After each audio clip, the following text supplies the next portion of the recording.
Hola niños, hoy como cada lunes trabajaremos en la clase 47-48 de lenguaje y comunicación en nuestro libro Leo Primero de segundo año básico.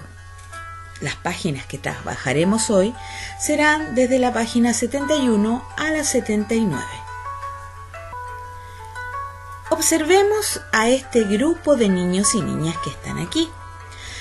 Creo, por lo que observo, que estos niños tienen algún tipo de conflicto. ¿Qué creen ustedes que estará pasando? ¿Alguna vez ustedes han sentido que tienen un enemigo? ¿Qué es ser un enemigo? ¿Cómo se comportan ustedes cuando aparece un enemigo? ¿Hacen lo mismo que están haciendo estos niños? ¿Y ustedes creerán que todos tenemos enemigos? Para relacionarse con un enemigo, al parecer hay que ser violento, ¿o no? Pues bien, hoy día vamos a escuchar un cuento llamado Pastel para enemigos y que tiene mucha relación con lo que estamos comentando. Pastel de enemigos para enemigos lo escribió un joven llamado Derek Manson y su ilustradora llamada Tara Callahan King. ¿Dónde podemos encontrar esta información? Si nos damos cuenta, en la portada de nuestro libro tenemos aquí la información de quién lo escribió y quién fue su ilustradora. Les voy a contar que Derek Manson es un escritor estadounidense, por lo cual puse ahí una imagen del mapa mundi para que observáramos dónde nació este caballero. Si es estadounidense, ¿dónde creen que nació? Bien, en Estados Unidos, ¿ok? Pues bien, nos vamos a poner cómodos para escuchar este simpático cuento, Pastel para enemigos.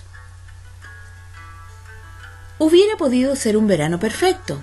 Mi papá me había ayudado a construir una cabaña en el árbol de nuestro jardín. Mi hermana se había ido a un campamento por 3 semanas y yo estaba en el mejor equipo de béisbol de la ciudad. Hubiera podido ser un verano perfecto, pero no. Todo iba bien hasta que Claudio García se mudó a mi barrio, justo al lado de la casa de Felipe, mi mejor amigo. No me gustaba Claudio García, se burlaba de mí cuando me ganaba el béisbol. Cuando hice una fiesta en su casa para saltar en su cama elástica, ni siquiera me invitó. Ay, pero a mi mejor amigo Felipe sí. Claudio García era el único nombre en mi lista de enemigos. Ni siquiera había tenido una lista de enemigos hasta que él se mudó a mi barrio.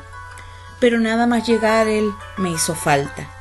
La colgué en mi cabaña donde Claudio García no podía entrar. Mi papá era un experto en enemigos. Me contó que él, a mi edad, también tuvo enemigos, pero conocía un truco para deshacerse de ellos. Le pedí que me contara cómo se hacía. ¿Contártelo? Te lo enseñaré, dijo papá. Sacó un viejo libro de recetas de la estantería. Dentro había un trozo de papel muy gastado cubierto con una letra descolorida. Mi papá lo alzó y lo miró de reojos.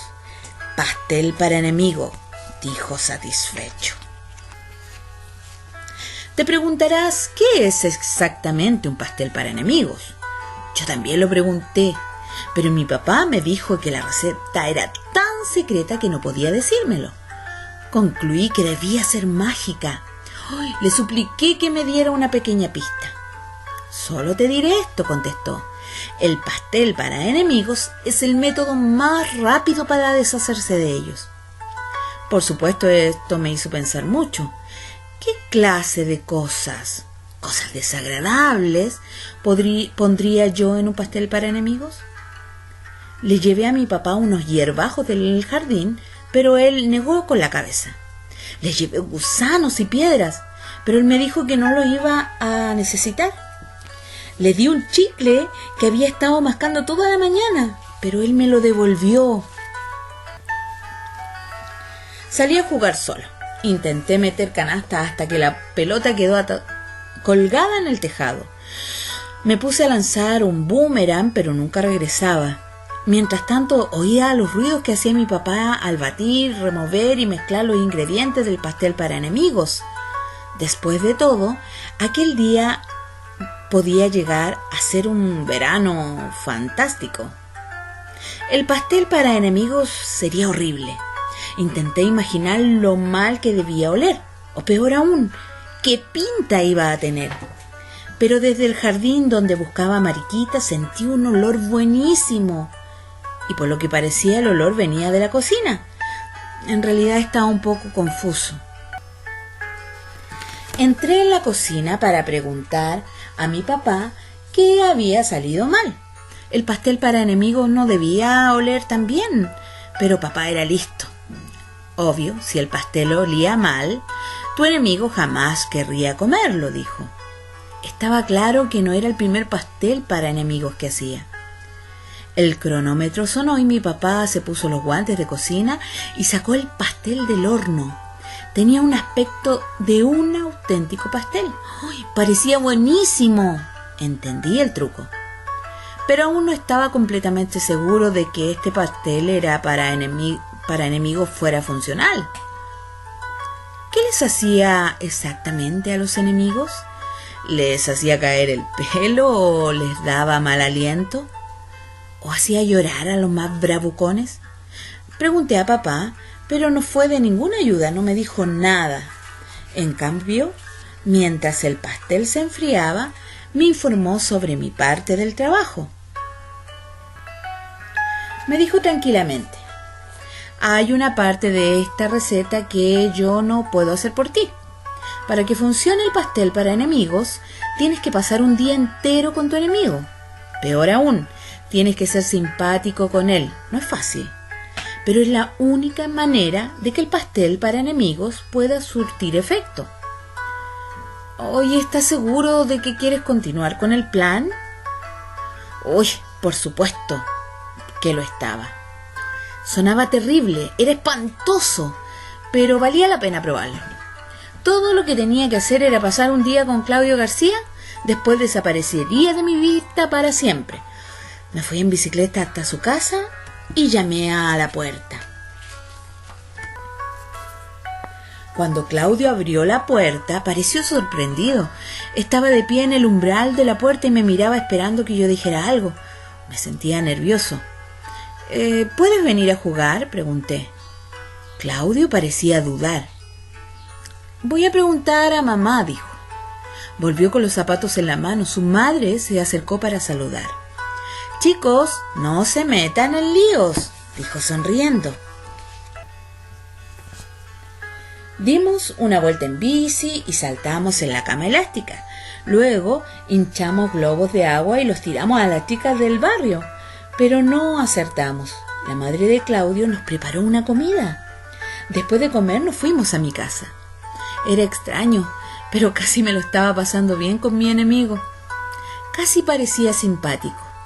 Pero naturalmente no se lo podía decir a papá, ya que había trabajado tanto para hacer el pastel para enemigos. A Claudio García le gustó mi cesta de baloncesto. Dijo que a él también le encantaría tener una, pero que en su casa no había lugar para ponerla. Le dejé ganar un partido, solo para ser simpático. Claudio García sabía lanzar el boomerang. Lo lanzó y volvió derecho hacia él. Cuando lo hice yo, el boomerang pasó por encima de mi casa y fue a parar al jardín. Al trepar por la valla para ir a buscarlo, la primera cosa que vio Claudio fue mi cabaña. Mi cabaña era solo mía. Yo era el jefe. Si mi hermana quería entrar, yo no tenía por qué dejarla. Si mi papá quería entrar, tampoco. ¿Y si Claudio quería entrar? ¿Podemos entrar?, preguntó. Ay, sabía que me iba a preguntar eso. Él, la primera y única persona de mi lista de enemigos. Los enemigos no tienen permiso para entrar a mi cabaña. Pero me había invitado a comer a su casa y me había dejado saltar en la cama elástica.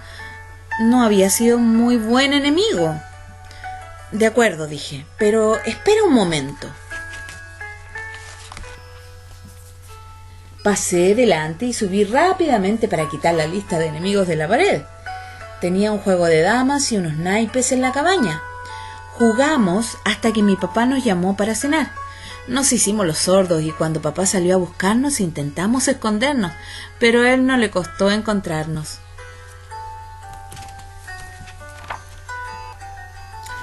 Papá nos había hecho macarrones gratinados con queso para cenar. Mi plato favorito. También era el plato favorito de Claudio. A lo mejor Claudio García no era tan malo. Estaba empezando a pensar que quizás deberíamos olvidar el pastel para enemigos. Pero después de acabarnos los macarrones, claro, papá trajo el pastel. Miré cómo lo cortaba en 8 trozos bien grandes. Papá, dije, está muy bien tener un nuevo amigo en el barrio. Intentaba llamar la atención. Intentaba decirle que Claudio García ya no era mi enemigo, pero papá solo sonreía y asentía con la cabeza. Debía pensar que yo estaba fingiendo.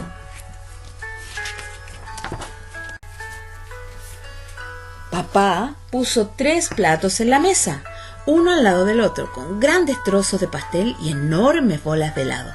Me dio uno a mí y otro a Claudio. Dijo Claudio, mi padre nunca hace pasteles así. En ese momento sentí pánico. No quería que Claudio comiera del pastel para enemigos. Si ya era mi amigo, no podía permitir que lo comiera. Claudio, no comas. Es malo. Creo que lleva veneno o algo así. El tenedor de Claudio se paró antes de llegar a su boca. Frunció las cejas y me miró con aire extraño. Me sentí tan aliviado. Le había salvado la vida. Era un héroe. ¿Si es tan malo?, preguntó Claudio. ¿Por qué tu papá ya se ha comido la mitad? Volví a mirar a mi papá. No cabía duda. Estaba comiendo el pastel para enemigos. Buenísima, farfulló con la boca llena. Fue todo lo que dijo. Yo estaba sentado allí, mirando cómo ambos se zampaban el pastel. Papá se reía, Claudio comía con alegría y no pasaba nada. Parecía bastante seguro. Así que probé un poquito.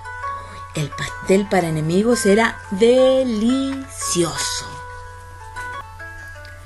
Después del postre, Claudio volvió a su casa en bici, pero antes de irse me invitó a jugar a la cama elástica en la mañana siguiente. Me dijo que me enseñaría a hacer volteretas.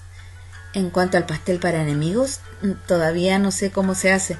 Sigo preguntándome si a los enemigos realmente les sienta mal, si se les cae el pelo o les huele el aliento. Pero no sé si algún día voy a tener una respuesta porque acababa de perder a mi mejor enemigo. Y colorín colorado, este cuento se ha acabado. Simpático, ¿no? Pues bien, vamos a trabajar ahora en la página 49 de nuestro libro, la lección 47. Y vamos a ir respondiendo algunas preguntas. Si los pasteles son deliciosos, ¿habrá alguno para un enemigo? Y luego vamos a escribir el título del libro. ¿Cómo se llamaba entonces este cuento? Muy bien, se llamaba Pastel para enemigos. Y sus autores, Derek Manson y Tara Callahan King. Y este texto es un cuento. Muy bien. Ahora, cuando nosotros miramos la portada de este libro, obviamente pensamos en muchas cosas de qué se podría tratar, qué pasaría acá con esto de los enemigos, ¿cierto?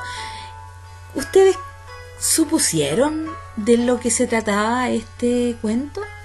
¿Pensaron de qué podía tratarse? ¿Se imaginaron que estos enemigos podían llegar a ser tan grandes amigos? Bueno, vamos a recordar que un cuento es un texto escrito en párrafos que tiene un inicio, un desarrollo y un final.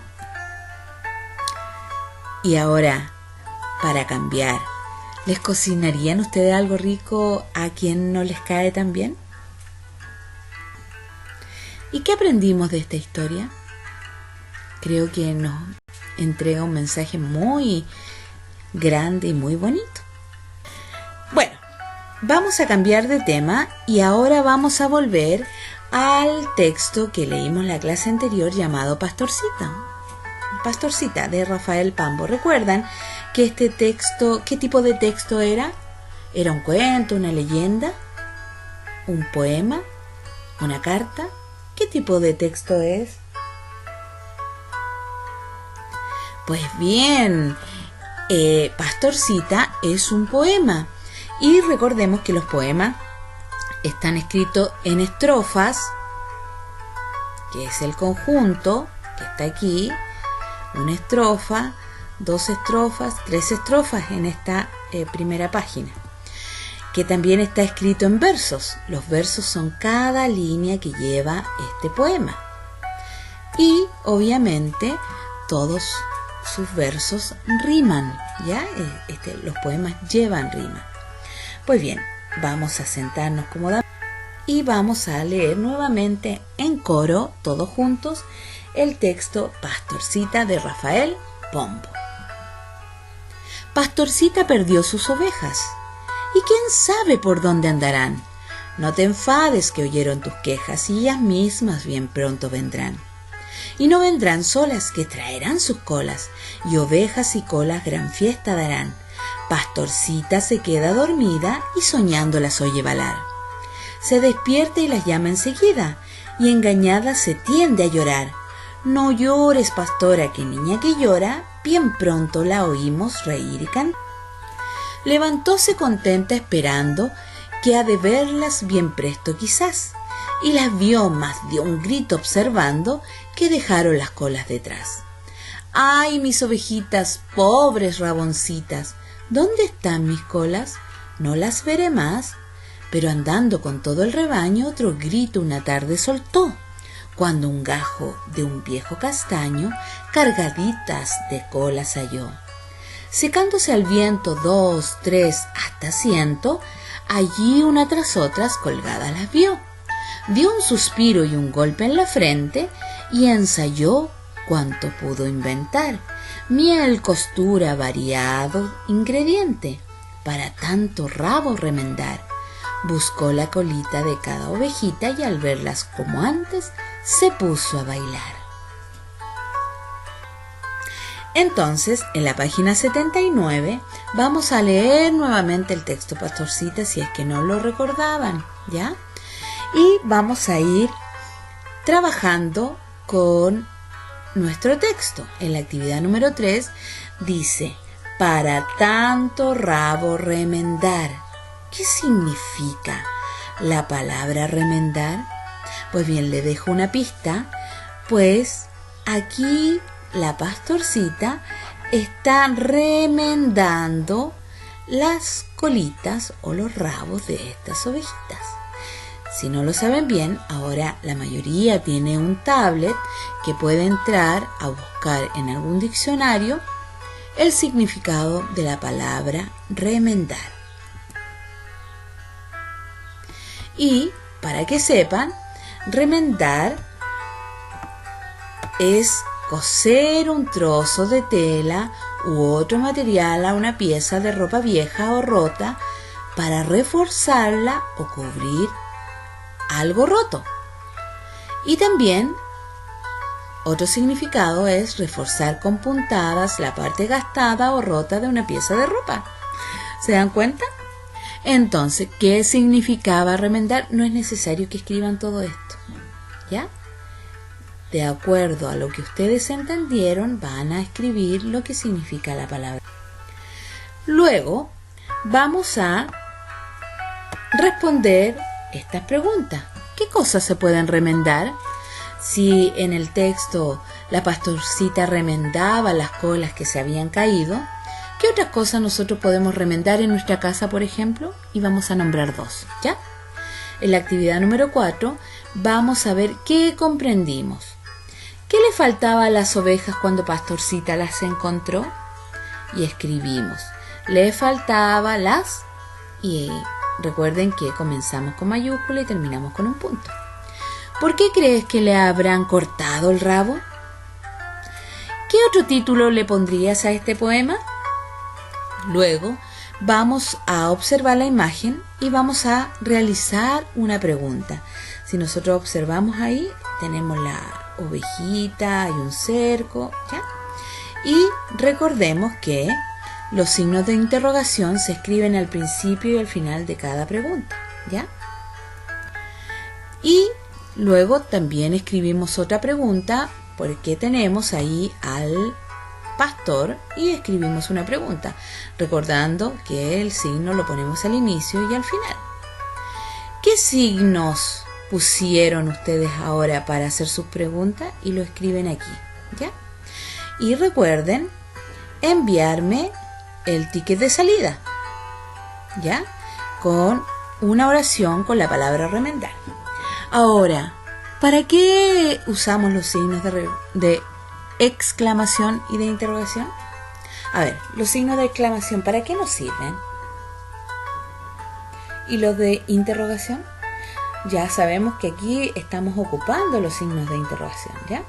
Entonces, tratemos de entender muy bien, se lo vamos a contar a la mamá, para qué nos sirven los signos de exclamación y los signos de interrogación, ¿ok? Para que tengamos este ticket de salida. Recuerden enviármelo a través de una foto. Luego vamos a tener nuestro taller escritor, como cada ciertas clases vamos trabajando nuestra escritura. Recuerden muy bien que los buenos escritores siguen unos pasos. Lo hemos visto antes, pero los vamos a ir recordando. El primer paso es preparar el texto, ¿cierto? Tengo que saber de qué voy a escribir. Luego escribimos el texto. Luego revisamos, siempre tenemos que revisar nuestros textos. Y como último, tenemos que compartirlo. Tenemos que enseñárselo a la mamá, si gusta me lo envían a mí, para que vamos viendo cuáles son nuestras fortalezas, cuáles son nuestros... Y preparamos nuestro texto. Recuerden que vamos a trabajar con el poema Pastorcita, ¿ya? Para esto vamos a ilustrar a Pastorcita. Hoy ilustraremos y escribiremos lo que ocurre en cada estrofa del poema Pastorcita, ¿ya? Y vamos a cerrar los ojos y vamos a pensar e imaginar el lugar donde está Pastorcita, ¿ya? Entonces vamos a dibujar lo que ocurre en cada estrofa del poema, ¿ok? Recuerda que los buenos escritores deben usar un vocabulario también. Las palabras que hemos ido aprendiendo en estas clases nos van a ayudar a expresarnos bien en forma oral y escrita. ¿Cuáles son las palabras que hemos aprendido? La palabra rebaño y la palabra remendar, ¿ok? Entonces vamos a ir escribiendo lo que en el cuadro, dibujando lo que sucede, y luego vamos a ir escribiendo lo que sucede en cada cuadrito. Ya recordamos utilizar bien los puntos de las mayúsculas y utilizar bien las mayúsculas y los puntos al final de cada oración, ¿ya?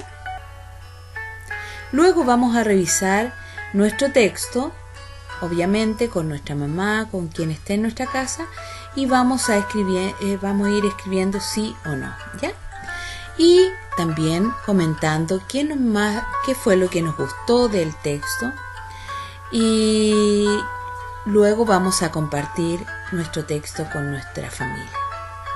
Recordar que deben enviarme también el ticket de salida 48. Ya vimos el 47 y 48. Y respondemos la pregunta, según lo leído, ¿en qué lugar ocurre el poema? Y recuerden enviarme sus evidencias a través de una fotografía, pues debo ir registrando cada clase con las evidencias que ustedes envíen, ¿ya? Les mando un beso y recuerden que nada es un error. Todo lo que hacemos, aunque nos equivoquemos, nada es un error. Todo es aprendizaje, ¿ok? Los quiero mucho y los veo la próxima clase. Adiós.